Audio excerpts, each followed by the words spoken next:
तो हाँ दोस्तों, ये power truck hero 50 super max model है, ठीक है। डीजल से भर, ये हीरो 50 का देख सकते हैं, स्टिकर भी लगा हुआ है और ये 50 HP के रेंज में आता है। और ये डुअल क्लच सिस्टम है, ठीक है। इसमें डुअल क्लच है, पीटीओ का क्लच अलग और मेन ड्राइव होने का जो ट्रैक्टर ड्राइव होता है उसका क्लच अलग है। और सिंगल पीटीओ स्पीड है, ठीक है। 540 RPM का पीटीओ है। लेकिन इसमें एक प्रॉब्लम आ रहा है क्या कि अभी हम लोग के तरफ में सूखे खेतों का जुताई हो रहा है और जुताई करते समय ये रोटावेटर में ट्रैक्टर चलता है। और रोटावेटर चलाते समय जब रोटावेटर को ज़मीन के ऊपर रखते हैं, ज़मीन के ऊपर जब सेट करते हैं जुताई करने के लिए, तो इसका रोटावेटर एकदम से स्थिर पोजीशन में हो जा रहा है, यानी कि एकदम से घूमना रुक जा रहा है, यानी कि घूमना बंद कर दे रहा है, ठीक है। और जैसे ही रोटावेटर को थोड़ा सा भी ऊपर हाइड्रोलिक से उठाते हैं तो फिर से ये घूमना रोटावेटर शुरू कर देता है। यानी कि लोड में, कहने का मतलब है कि जब रोटावेटर के ऊपर लोड देते हैं ज़मीन के ऊपर जुताई करने के लिए तो रुक जाता है, घूमना बंद कर देता है, स्थिर हो जाता है। और उसके बाद जब जैसे ही उठाते हैं रोटावेटर को तो फिर से रोटावेटर घूमना शुरू कर देता है, यानी कि इसका पीटीओ प्लेट स्लिपेज हो रहा है, ठीक है। तो अभी तो हम इसका डिसेंबलिंग करेंगे क्लच को। ये डुअल क्लच सिस्टम है हीरो 50 और इसका पीटीओ क्लच का पोजीशन और मेन ड्राइव क्लच का भी, उसका भी जब खुलेगा तो दोनों का पोजीशन हम दिखाएंगे कि क्या पोजीशन है। और अभी तो ट्रैक्टर बंद है, रोटावेटर में जुड़ा हुआ नहीं है, इसमें सेट रोटावेटर नहीं है, नहीं तो हम स्टार्ट करके भी दिखाते हैं। लेकिन जब इसका पीटीओ प्लेट को हम डिसेंबलिंग करेंगे, बाहर निकालेंगे खोलकर, तो इसका सारा सिस्टम को हम दिखाएंगे। जो क्लच का असेंबल सिस्टम है, हर एक पार्ट को हम एक बार आप लोगों को दिखाएंगे कि क्या पोजीशन है। और खुलने के बाद इसका जब पीटीओ प्लेट को आप देखेंगे तो उससे आपको समझ में आ जाएगा कि क्या प्रॉब्लम था, पीटीओ प्लेट कितना घिसा हुआ है, या इसका प्रेशर पीटीओ प्रेशर प्लेट है उसमें घिसावट है, या मेन ड्राइव का प्रेशर प्लेट है उसमें घिसावट है, या इसका ड्राइव फ्रम स्प्रिंग है उसमें प्रॉब्लम है। कहाँ से किस किस पार्ट में प्रॉब्लम है वो पार्ट्स को हम दिखाएंगे, उससे आपको पूरी तरह से समझ में आएगा कि क्यों इसका पीटीओ प्लेट स्लिपेज हो रहा है। और रोटावेटर में जैसे ही हम ज़मीन के ऊपर जुताई करने के लिए लोड देते हैं तो रोटावेटर रुक जाता है, यानी कि घूमना बंद कर देता है। और जैसे ही ऊपर उठाते हैं अनलोड करते हैं, यानी लोड को हटाते हैं, जैसे ही इसका रोटावेटर घूमना शुरू कर देता है। तो इससे ये कन्फर्म पता चल रहा है कि इसका पीटीओ प्लेट स्लिपेज हो रहा है। तो पीटीओ प्लेट स्लिपेज होने के बहुत सारे अनेकों कारण हो सकता है। उसमें अगर आपका फिंगर का सेटिंग भी गड़बड़ रहेगा उससे भी ऐसा प्रॉब्लम आएगा। अगर डायफ्राम स्प्रिंग का टेम्पर लो हो जाएगा, ख़त्म हो जाएगा, समाप्त हो जाएगा टेम्पर, उसमें भी ऐसा प्रॉब्लम आ सकता है। इसका स्लिपेज होने का अनेकों प्रॉब्लम है, लेकिन इसमें हम देखेंगे तो उसके लिए सबसे पहले हम इसका क्लच को, डुअल क्लच को डिसेंबलिंग करते हैं और दिखाते हैं इसका पोजीशन कि क्या पोजीशन है। तो तब तक के लिए वीडियो में बने रहें और जब तक हम इसका क्लच को डिसेंबलिंग कर लेते हैं, ठीक है। तो इसका क्लच पार्ट से हमने दो पार्ट में अलग कर लिया है, जैसा कि देख सकते हैं। और इसका ये फिंगर का सेटिंग देखिए, ये मेन फिंगर और इसका पीटीओ फिंगर, दोनों इसका सेटिंग बिल्कुल एक समान में आ गया है। जो कि इसका पीटीओ फिंगर से मेन फिंगर का सेटिंग डिफरेंस रहता है। इसका पीटीओ फिंगर डाउन रहता है और मेन फिंगर हाई रहता है पीटीओ फिंगर से, ठीक है। ये पीटीओ प्लेट के फेस से ऊंचाई पीटीओ फिंगर का 34 मिलीमीटर रहना चाहिए और मेन फिंगर का ये पीटीओ प्लेट के फेस से 42 मिलीमीटर, ठीक है। यानी कि पीटीओ फिंगर का सेटिंग यहाँ से, ये पीटीओ प्लेट के फेस से 34 मिलीमीटर और मेन फिंगर का हाइट 42 मिलीमीटर होना चाहिए, 42 मिलीमीटर होना चाहिए। लेकिन यहाँ पर देख सकते हैं इसका 6 फिंगर मेन और पीटीओ बिल्कुल सेम में है, तो इसका सेटिंग भी बिगड़ा हुआ है। तो अभी हम इसका असेंबल को बाहर निकाल लेते हैं, ठीक है। और इसका जो पीटीओ प्लेट है और मेन ड्राइव प्लेट और इसका प्रेशर प्लेट, इसको एक बार देखते हैं कि इसमें क्या इसका पोजीशन है पार्ट्स का, उसके बाद ही इसका कुछ डिसीजन होगा। तो तब तक के लिए वीडियो में बने रहें और तब तक हम ये 13 mm के सारे बोल्ट को, राउंड बोल्ट को खोलकर बाहर निकाल लेते हैं, उसके बाद दिखाते हैं। तो इसको देख सकते हैं, ये क्लच असेंबल हाउसिंग को हमने डिसेंबलिंग कर लिया है। तो ये इसका मेन ड्राइव क्लच है, जो कि इसका भी स्पेस करीब करीब समाप्त होने वाला है, ये घाट। और ये जो स्पेस रहता है, ये स्पेस का काम है कि प्रेशर प्लेट और फ्लाईव्हील के बीच में इसका पकड़ बनाना, ठीक है। और जब ये स्पेस ख़त्म हो जाएगा तो ये स्लिपेज ज़्यादा से ज़्यादा करेगा, ठीक है।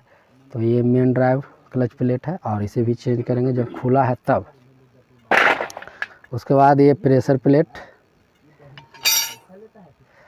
तो इसमें भी देख सकते हैं स्लिपेज होने के कारण किस तरह से इसका भी कलर चेंज है। और इसमें भी रन आउट आया होगा, के लिए ये देख सकते हैं इसमें भी रन आउट है, तो ये भी डैमेज है। और उसके बाद ये डायफ्राम स्प्रिंग, जो कि इसे बहुत ज़रूरी होता है ध्यान देना, ठीक है।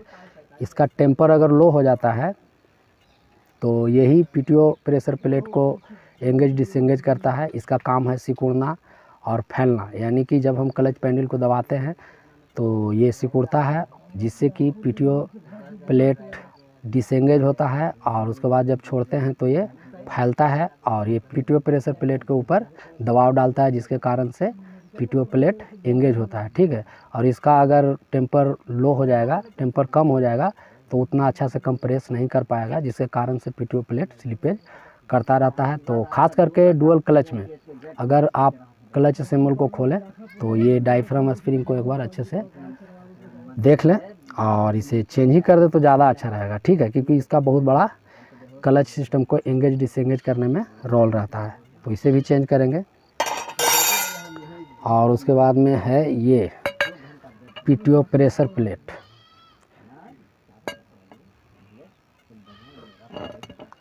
तो इसे भी देख सकते हैं, इसमें जो दागी दिखाई दे रहा है रेड कलर का, बैंगनी कलर का, और ये लाइनिंग इसमें भी रन आउट है। और इसमें कहीं कहीं आपको नज़र वीडियो में आएगा या नहीं आएगा, लेकिन ऐसे तो इसमें क्लीनिंग नज़र आ रहा है। कहीं पे डाउन इसका सरफेस है वो पूरी तरह से एक लेवल में नहीं है, कहीं डाउन है और कहीं थोड़ा हाइट है, ठीक है।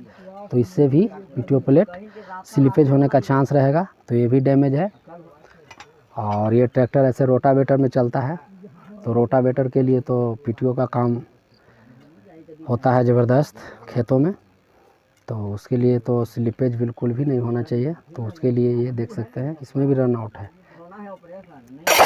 और उसके बाद ये अगला नंबर है इसका, जो मेन प्रॉब्लम था पीटीओ क्लच प्लेट का।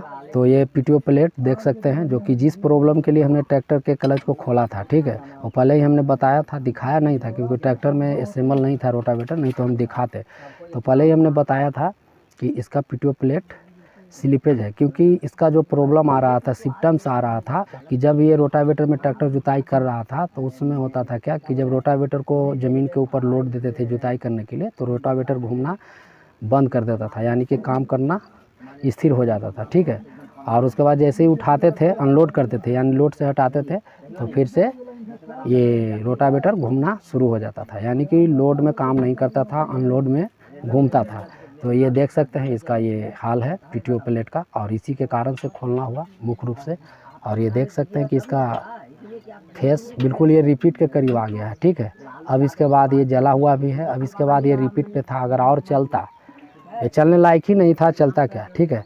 अगर चलता भी तो ये रिपीट इसका हाउजिंग फेस में घर्षण करता, जिसके कारण से लाइनिंग आता। तो ये भी पूरी तरह से देख सकते हैं इसका कलर जला हुआ है, ठीक है, ये देख सकते हैं। और इसका जो ये घाट था, जो कट लगा हुआ रहता है, स्कर्ट जो था, इसका स्कर्ट बिल्कुल देख सकते हैं एकदम बिल्कुल बराबर में आ गया है। ये प्लेट का स्कर्ट बिल्कुल प्लेन हो गया है। और ऐसे भी ये स्कर्ट जो दिया रहता है प्लेट में, जो भी हमने मेन ड्राइव प्लेट में दिखाया, तो उसी तरह से इसका स्कर्ट लगा होता है। वो जितना स्कर्ट रहेगा उतना ज़्यादा से ज़्यादा ये हाउजिंग और प्रेशर प्लेट के बीच में पकड़ बनाएगा, और ये स्कर्ट प्लेन आ जाता है, यानी कि घिस जाता है, जिसके कारण से इसका लाइफ ख़त्म हो जाता है। और ये जला हुआ भी, तो इसे भी तो चेंज ही करेंगे। उसके बाद है ये इसका हाउजिंग बचा, तो इसमें भी देख सकते हैं किस तरह से ये लाइनिंग है, ठीक है, ये दिखाई दे रहा होगा वीडियो में, एक गोल जैसा ये, और ये गोल जैसा पूरी तरह से लाइनिंग है। तो इसमें भी हाउजिंग में भी रन आउट है, ठीक है, इसका हाउजिंग का फेस में भी। तो मिला जुला कर इसका करीब करीब सारा पार्ट्स ही क्लच असेंबल का डैमेज है कुछ न कुछ। और उसके बाद ये फिंगर है, तो ये भी तो घिसा हुआ है, चला है तो स्वाभाविक है कि घिसेगा ही।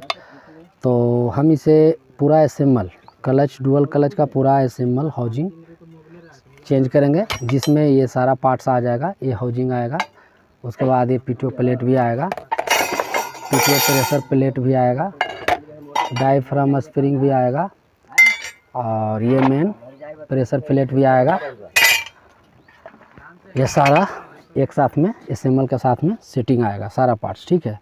और ये मेन ड्राइव का जो प्लेट है ये अलग से आएगा, ठीक है। तो ये सारे आइटम को हमें चेंज करना है।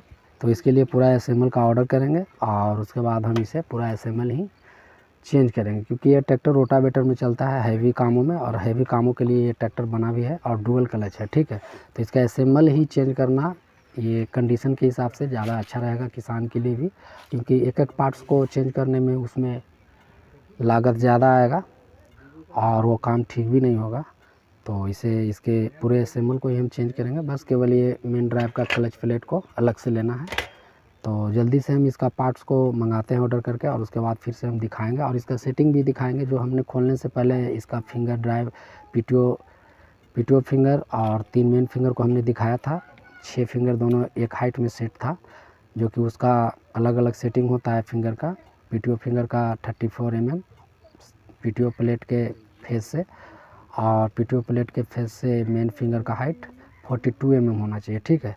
तो उसका सेटिंग भी फिंगर का गड़बड़ था। अभी तो इसके सारे पार्ट्सों को हमें ऑर्डर करके मंगवाना होगा, जेन्युइन पार्ट स्कॉट कंपनी का ओरिजिनल। और जब पार्ट आएगा तो उसके बाद ये पार्ट 1 वीडियो था, इसमें तो हमने क्लच का डिसेंबलिंग किया और क्या ख़राब था, क्या प्रॉब्लम था, क्या समस्या था जिसकी वजह से हमने इसे खोला था, डिसेंबलिंग किया था। और इसका अगला नेक्स्ट पार्ट 2 वीडियो मिलेगा, वो भी जल्द ही आएगा। उसमें हम बताएंगे और दिखाएंगे भी इसका कॉस्ट प्राइस क्या पड़ा और इसका सेटिंग क्या है। जो फिंगर का सेटिंग हमने दिखाया था वो फिंगर का सेटिंग कंपनी से सेट होकर ही आता है, उसे भी हम दिखाएंगे। और उसके बाद इसका पार्ट नंबर भी दिखाएंगे, ठीक है। तो सब आपको पार्ट 2 में मिलेगा और वो भी वीडियो आप लोगों को जल्द ही मिलेगा, ठीक है। तो ये वीडियो का पार्ट 1 वीडियो था, जिसमें हमने ट्रैक्टर के क्लच को डिसेंबलिंग किया और इसका जो समस्या था वो समस्या बताया, और उसके साथ साथ इसका पार्ट जो डैमेज था और क्या प्रॉब्लम था जिसके कारण से इस तरह का समस्या आ रहा था, वो सारे पोजीशन को हमने दिखाया। इसका PTO स्लिपेज हो रहा था लोड पे, यानी कि रोटावेटर रुक जा रहा था, ठीक है, जब जुताई करते थे ज़मीन को तब। और जब हम ज़मीन से रोटावेटर को ऊपर उठा लेते थे तो फिर से रोटावेटर घूमना शुरू हो जाता था। उसका मेन वजह था कि इसका PTO प्लेट घिसा हुआ था, इसी के कारण से इस तरह से प्रॉब्लम हो रहा था, ठीक है। तो अगला नेक्स्ट पार्ट 2 में आपको इसका सेटिंग का वीडियो मिलेगा। तो तब तक के लिए वीडियो में बने रहें, और चैनल पर नए हैं तो एक लाइक, सब्सक्राइब और शेयर जरूर करें, ताकि हर किसान भाइयों को भी इसकी नॉलेज और जानकारी मिले। आज बस इतना ही, मिलते हैं फिर से अगला सेटिंग नेक्स्ट वीडियो पार्ट 2 के साथ।